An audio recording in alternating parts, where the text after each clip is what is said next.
Bismillahirrahmanirrahim. Assalamualaikum warahmatullahi wabarakatuh. Teman-teman sekalian yang dirahmati oleh Allah Ta'ala, bahwasanya dunia ini akan menuju sistem yang baru, baik itu lebih buruk ataupun lebih baik, ya, atau sebaliknya.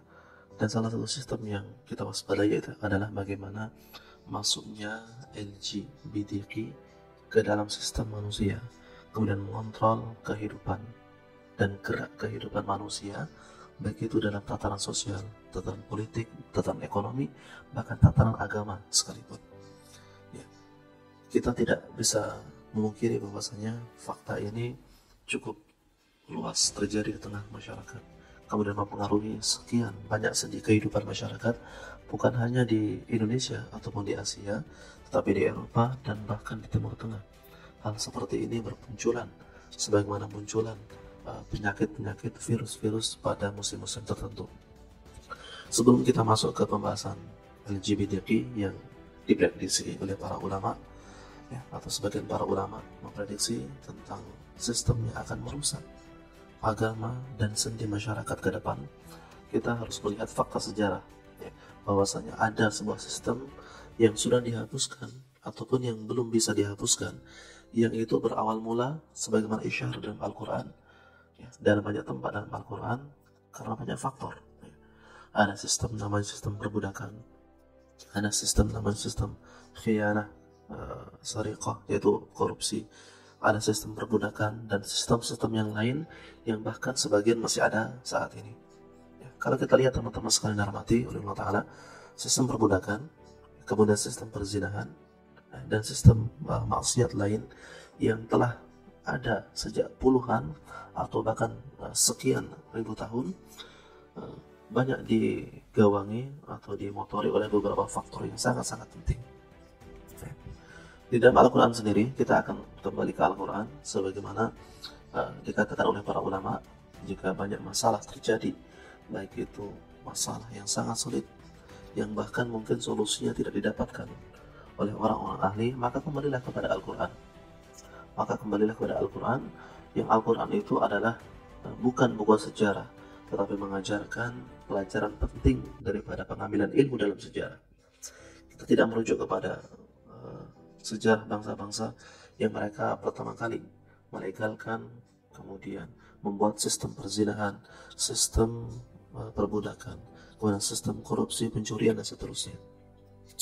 Kita merujuk kepada Al-Quran tentang banyak sistem yang merusak umat manusia, ya. Yang pertama adalah faktor yang sangat penting, faktor dominan, yaitu faktor yang paling pertama. Poin pertama adalah satu, adanya orang-orang yang berlebihan atau melampaui batas dalam hal maksiat.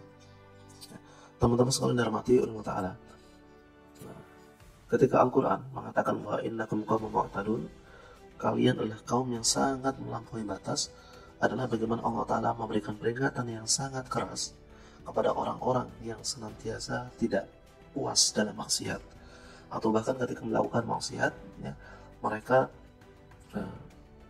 melampaui nalar daripada manusia, bahkan hewan itu sendiri, ya. Makanya ketika Nabiullah Nuh alaihissalam, Nabiullah Lut alaihissalam, ketika memeringatkan kaumnya, ya, atatuna rijala, ya, atatuna rijal wa taqta'una as-sabil wa ta'tuna fi nadikumul munkar, ya.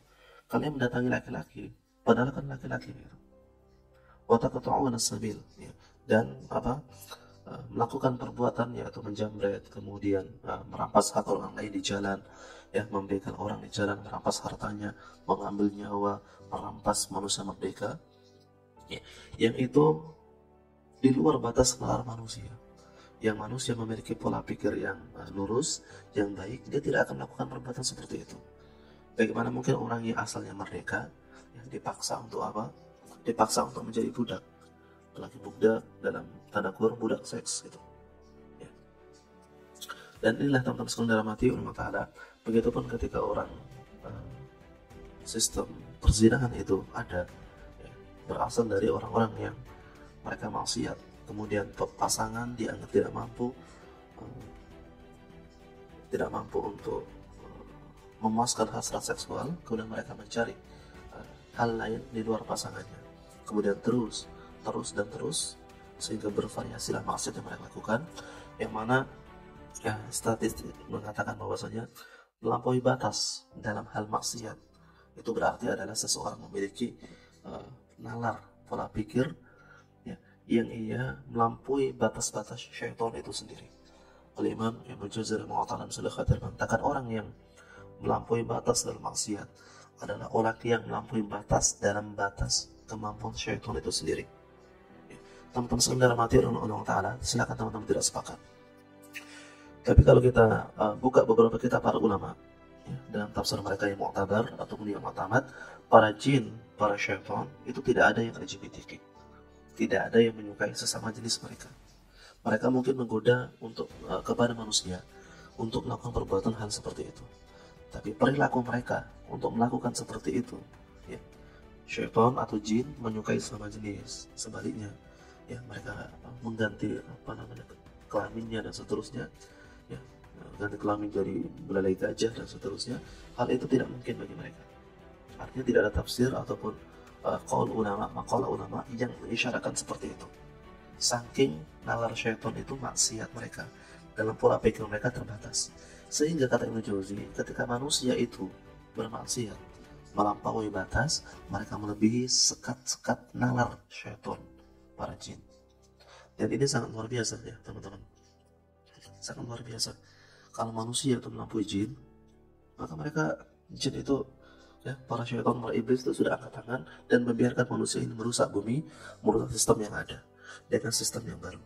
Nah, maka faktor pertama, adanya orang-orang berlebihan, kemudian melampaui batas dalam maksiat merupakan faktor pertama bagaimana sistem itu rusak, kemudian diganti sistem yang lebih rusak lagi untuk menggantikan ya, sistem yang tadi, kemudian mengatur seni kehidupan manusia. Faktor yang kedua adalah adanya kepentingan kaum elit. Di dalam banyak tempat dalam Al-Quran kita lihat kaum elit atau disebut al-mala ini adalah kaum yang memiliki kepentingan, yang mereka kalau bisa mengambil keuntungan sebanyak-banyaknya tanpa memikirkan efek buruk setelahnya, atau tanpa memikirkan kerusakan moral, kerusakan alam, ya, kerusakan ini itu dan seterusnya. Mereka tidak mikir dan mereka tidak perlu bertanggung jawab. Sehingga kalau kita lihat orang yang meninggalkan perzinahan yang disebutkan oleh Nabi Lut alaihissalam, yang diisyaratkan dalam Al-Quran adalah sebagian kaum mala, kaum elit yang mereka mungkin orientasi seksual itu lurus, tapi karena keuntungan besar di dalamnya, ya, menyediakan laki-laki yang tampan, yang ini itu dan seterusnya, ya. Kemudian dengan hal tersebut diambil keuntungan yang cukup besar, ya, tanpa mereka perlu bertanggung jawab adanya kerusakan moral setelahnya ataupun kerusakan kesehatan misalnya karena HIV/AIDS dan seterusnya. Ya, sama seperti sebagian perusahaan, sebagian kapitalis sekarang yang mereka mengambil keuntungan besar di tengah masyarakat muslim tanpa memandang, tanpa melihat, tanpa perlu bertanggung jawab adanya kerusakan moral, kerusakan alam, banjir, tsunami, kebakaran seterusnya. Maka inilah teman-teman sekalian mati oleh Allah Ta'ala, al-mala, ya, kaum elit ini adalah sebagiannya adalah musuh para nabi dan rasul, yang banyak sekali diceritakan dalam Al-Quran itu. Mereka adalah garda paling utama menentang dakwah para nabi dan para rasul, karena bukan hanya merusak sistem yang akan mereka bangun, tetapi merusak ekonomi yang akan mereka raup keuntungannya. Mereka meyakini dalam hati yang terdalam bahwasanya nabi dan rasul ini membawa risalah yang hak, risalah yang benar, risalah yang hanif, risalah yang sesuai fitrah manusia. Tetapi karena kepentingan ekonomi, kepentingan ekonomi, keuntungan yang sangat-sangat besar, mereka menolak dakwah para nabi dan para rasul. Jadi faktor yang kedua, adanya kaum elit atau al-mala, ya, merupakan faktor penting bagaimana sistem kerusakan itu terus berjalan. Yang terakhir atau yang ketiga adalah ketidakberdayaan kaum bawah, menengah ke bawah, atau kaum marginal dalam menghadapi situasi dan kondisi. Teman-teman sekalian yang dirahmati oleh Allah Ta'ala, kalau kita lihat misalnya dakwah Nabi Nuh alaihissalam, ketika beliau berdakwah, ini da'utu qaumi laila wa nahar, aku berdakwah kepada kaumku, ya, laila, malam, wa nahar, dan siang. Ya. Kemudian dakwah secara sirriyah dan jahra, secara terang-terangan. Kalau kita lihat buka tafsir beberapa ulama yang mu'tamad ataupun yang mu'tabar, orang-orang menengah ke bawah, mereka mau beriman kepada Nabiullah Nuh alaihissalam. Kemudian ketika beriman itu ada beberapa ciri khasnya. Yang pertama, mereka beriman tetapi menyembunyikan keimanannya. Artinya mereka tidak berdaya di tengah kekuatan al-malak atau kaum elit. Yang kedua, mereka akan mau beriman tetapi karena tekanan ekonomi, tekanan strata sosial, tekanan geopolitik waktu itu, sehingga mereka sulit atau tidak mau untuk beriman. Sehingga kaum menengah ke bawah ini rata-rata kaum yang tidak berdaya untuk merubah sistem yang ada.